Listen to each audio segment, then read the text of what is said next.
Hey guys, it is Julie here with TipRanks. In today's video, we're going to be comparing 3 dividend-focused ETFs, so let's get into it. Alright guys, welcome back and thank you all so much for being here.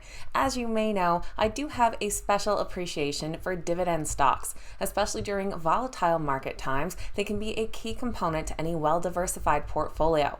And to make that diversity even more simple, you can look to an ETF to get a great handful of stocks. So today we'll be using the ETF Center on TipRanks to look at 3 ETFs that all focus on dividend-paying stocks and see how they compare. Just before we get into all of that, this is a heads up that to celebrate the start of Q2 earnings season, TipRanks is having a sale where you can get 30% off premium subscriptions and up to 40% off Ultimate and their Smart Investor newsletter. So there'll be a link in the description down below if you want to take advantage of that. Now let's get right into these 3 dividend ETFs. We're going to start off with the Vanguard High Dividend Yield Index ETF, trading under the ticker VYM, currently priced at about $103. The VYM tracks the FTSE High Dividend Yield Index, and they select high dividend-paying U.S. companies, excluding REITs. The ETF has assets under management of $47 billion and an expense ratio of 0.06%. Over the past year, they are down nearly 7%, but looking back at the last 3 years, they've returned 57%. The VYM has over 440 holdings, and that is the largest out of the ones that we're looking at today. Their top 10 holdings make up 23% of the ETF, and you can see some big names like ExxonMobil, JPMorgan Chase, Johnson & Johnson, Chevron, Home Depot, AbbVie, to just name a few in the top here. They pay a quarterly dividend of 72 cents per share for a dividend yield of 3.19%. While that is not a shockingly high yield, it is in that range where we can consider it very comfortable and stable. Now we're going to take a look at how the analysts weigh in. And yes, Wall Street analysts do not specifically rank ETFs, but TipRanks is able to calculate some ratings based on all of the individual holdings and weighting them out by their position size so we can come together with an average price target. So there are 3,000 plus ratings on the individual holdings within the VYM ETF, and it comes in as a moderate buy with our breakdown of buy, holds, and sells here. The average price target works out to $120, which would be an upside of 16.5%. We can also see the stocks within VYM that analysts think have the highest potential or the biggest potential downside. Next up on our list, we're going to take a look at the Global X Super Dividend US ETF. Their ETF trades under the ticker DIV, currently priced at just $17 per share. Scrolling down, we can see that they track an equally weighted index of 50 high dividend, low volatility securities. This is a smaller ETF than the previous one, with assets under management of just over $600 million. And the stock has seen a bit more volatility as well. Looking at the past year, they are down 14%, though they have returned 62% over the last 3 years. This ETF also has a higher expense ratio at 0.45%.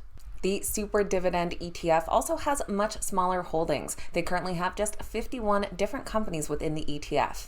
Their top 10 holdings do make up 22% of the ETF, but you will notice that they're all pretty close between the 2 and 3% mark here, so we don't have any that are seriously overweighted compared to others.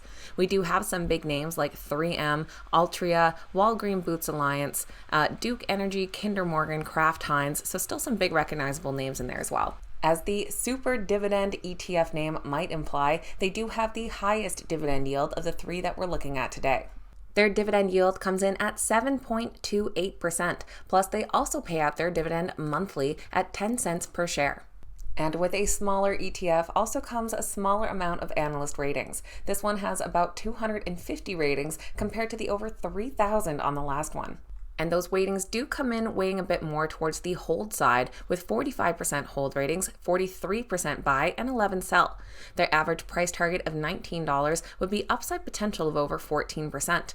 And we don't have many with downside potential, actually just one on the list there, and our highest potential upsides on the left.